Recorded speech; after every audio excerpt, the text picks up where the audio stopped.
En esta historia les relataré cómo el radicalismo te puede llevar al caos y a la corrupción sin que ni siquiera te des cuenta cuando sucedió eso.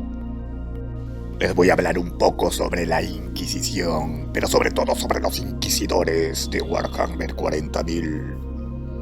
No puedes oponerte a la ley del emperador y por ende no puedes oponerte a la palabra, a los dictámenes de sus guerreros y de sus agentes, como en el caso de los inquisidores. Si te opones a un inquisidor, te estás oponiendo a la misma voluntad del emperador y tarde o temprano la Inquisición te buscará con sus inquisidores. Existen diferentes tipos de inquisidores. Algunos tienen un atuendo refinado, algunos de una clase bastante alta, algunos usan hasta servoarmaduras acopladas a un humano normal, algunos tienen poderes psíquicos, algunos son humanos sin poderes psíquicos, pero todos tienen la voluntad del emperador bajo sus hombros y todos llevan su palabra ante todos, ante los herejes, ante los senos, ante el caos. Los inquisidores tienen diferentes clasificaciones pertenecientes a diferentes ordos.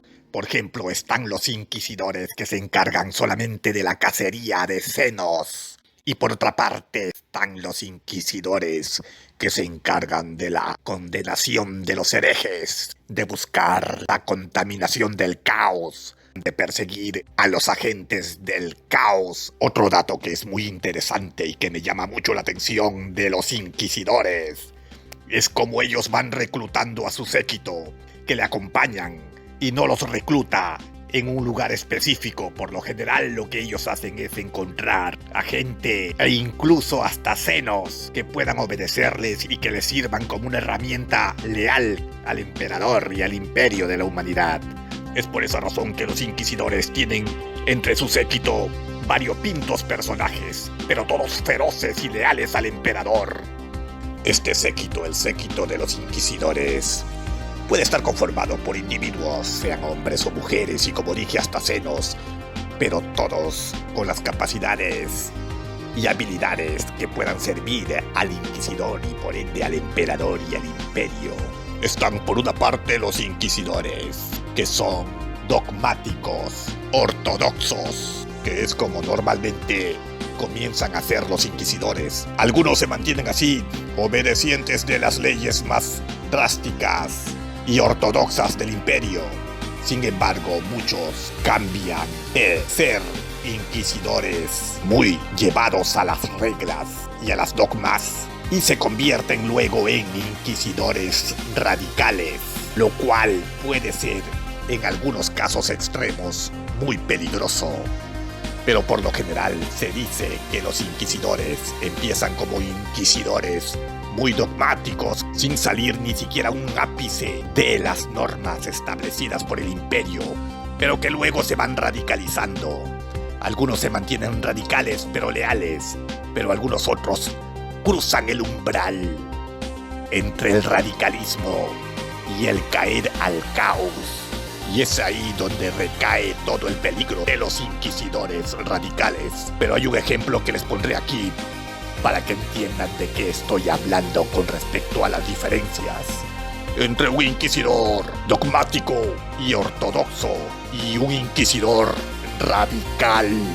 El camino al infierno está pavimentado de buenas intenciones. En esta historia les relataré cómo el radicalismo te puede llevar al caos y a la corrupción sin que ni siquiera te des cuenta cuando sucedió eso. A la edad de 176 años, el inquisidor Kixos había descubierto y ajusticiado a más de 1800 herejes y enemigos del imperio. Finalmente, Kixos acabó sucumbiendo ante los poderes del caos y acabó siendo un inquisidor renegado. Durante la campaña llevada a cabo en Lacan, fue gravemente herido por un demonio al clavarle las garras en el corazón. La herida no lo mató, pero un trozo de su garra quedó incrustado en el interior del inquisidor. Pese a acabar con el demonio, Kixos se dio cuenta de que si retiraba ese trozo de garra del corazón moriría. Descubrió que con esa garra incrustada, su potencial psíquico aumentaba, pues actuaba de nexo con la disformidad, aunque el proceso mutaba su cuerpo cada vez más, por lo que decidió investigarse a sí mismo, ganando una respetada reputación entre el resto de los inquisidores. Cuando alcanzó los 200 años, Kixos se topó con el Sendero Místico, una organización de comerciantes y nobles del planeta Maginor que utilizaba artefactos disformes para incrementar su influencia y fomentar las ventas. En lugar de destruirlos, Kixos los investigó, descubriendo que esas prácticas pasaban de generación en generación como algo normal, llegando a la conclusión de que la energía del caos podía ser domesticada y usada para hacer el bien. Defendía que la energía disforme no es malvada, sino que eran las personas de negro corazón quienes la corrompían. Durante años entabló relación con el Sendero Místico. Gracias a esos acuerdos, le proveyeron de importantes artefactos para su estudio. Estas prácticas le hicieron entrar en conflicto con inquisidores dogmáticos y ortodoxos que no querían pasar la línea de las leyes y normas de la Inquisición. El inquisidor Elgrund pasó los 30 primeros años como inquisidor, buscando el ancestral Malus Codicium, cuando finalmente descubrió que reposaba en una de las estanterías de la biblioteca de Otela, en el planeta Sandrin Prima. Entonces supo que había concluido su búsqueda, pero cuando llegó, descubrió incrédulo que el libro se lo habían llevado hacía meses. El Malus Codicium era un texto herético para invocar demonios de la disformidad. Y el inquisidor Elgrund estaba convencido de que tenía que ser destruido para que no cayera en manos maléficas. Tras meses de exhaustivas investigaciones, llegó a Maginor, descubrió el Sendero Místico. Lo que encontró allí le horrorizó. Utilizaban artefactos corruptos sin ningún tipo de precaución. El inquisidor Helgrund, lleno de ira, se preparó para destruir a esta organización y torturó e interrogó a todos cuantos caían en sus manos hasta dar con el centro de la cuestión. Tuvo que pelear contra criaturas medio poseídas por demonios y cultistas que disparaban unos proyectiles demoníacos que pudrían la carne rápidamente tras el impacto.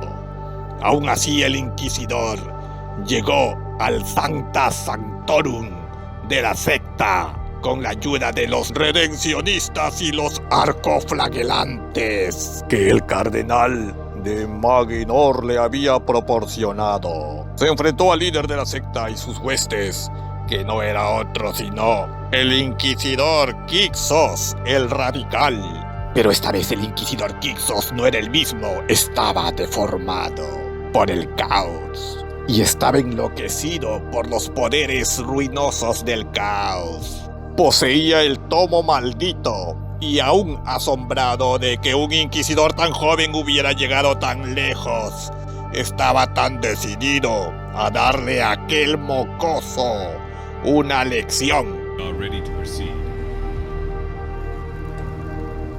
Time to start our own little procession then. El trabajo de Kixos había dado sus frutos, sobre todo en la forma de los huéspedes demoníacos, Cherubabel y otra entidad aún desconocida que se hacía llamar a sí misma Profaniti. Con ellos Kixos había acabado con todos los agentes imperiales que seguían sus pasos. Además había creado lo que denominaba guardianes de las almas, seres capaces de canalizar la energía disforme para proteger a los que estaban a su alrededor de las energías del caos con la ayuda del Malus Codicium. Elgrund y Kixos se enfrentaron en combate singular, pero al final Kixos venció gracias a que empuñaba una espada demonio que contenía la esencia de Carnagar, el mortífero. Esta espada se clavó en el abdomen del inquisidor y explotó en llamas, incinerándole por completo, pese a que este estaba machacando los escudos psíquicos de Kixos. Casi derrotó a Kixos, a pesar de los poderes demoníacos de este. Tras esto, Kixos continuó sus estudios e investigaciones durante más de un siglo. Todos lo dieron por muerto o desaparecido. Nadie sabía qué había sido de él, dado que nadie supo tampoco sobre el inquisidor Helgrund, que había muerto a manos de Kixos. Todos estos estudios de Kixos fueron de gran utilidad para acabar con enemigos del Imperio. En Danakin II, la atadura a la que había sometido al demonio Diabolán le permitió conquistar la fortaleza orca de Mekrok. Al final, sus detractores en la Inquisición se unieron contra él y el inquisidor Einserhorn le declaró a él y a sus estudios Extremis Diabolus en el año 342 del milenio 41, y fue perseguido desde entonces y ejecutado 3 años después por una cámara de 5 inquisidores encabezados por el propio inquisidor Einserhorn. Aún hay quien dice que los métodos de Kixos eran correctos, pues acabó con muchos enemigos del emperador y del imperio, pero otros muchos afirman que no hay nada bueno en el caos. Kixos, de ser un inquisidor dogmático, pragmático y ortodoxo, se convirtió, después de que esta garra le atravesó el pecho, en un inquisidor radical y fue cayendo cada vez más al caos. Pero siempre creía que todo lo que hacía lo hacía por el imperio. Y así el inquisidor Kixos fue cayendo y cayendo cada vez más. Esto es una forma en la que el radicalismo lleva al caos y a la corrupción más completa, por más que creas que estés haciendo el bien y que todo lo malo que hagas es por un fin correcto. Al final, el fin no siempre justifica los medios. Kixos al final se convirtió en una marioneta de los dioses del caos, que tenía que haber muerto en Lactan 15. El camino al infierno está pavimentado de buenas intenciones.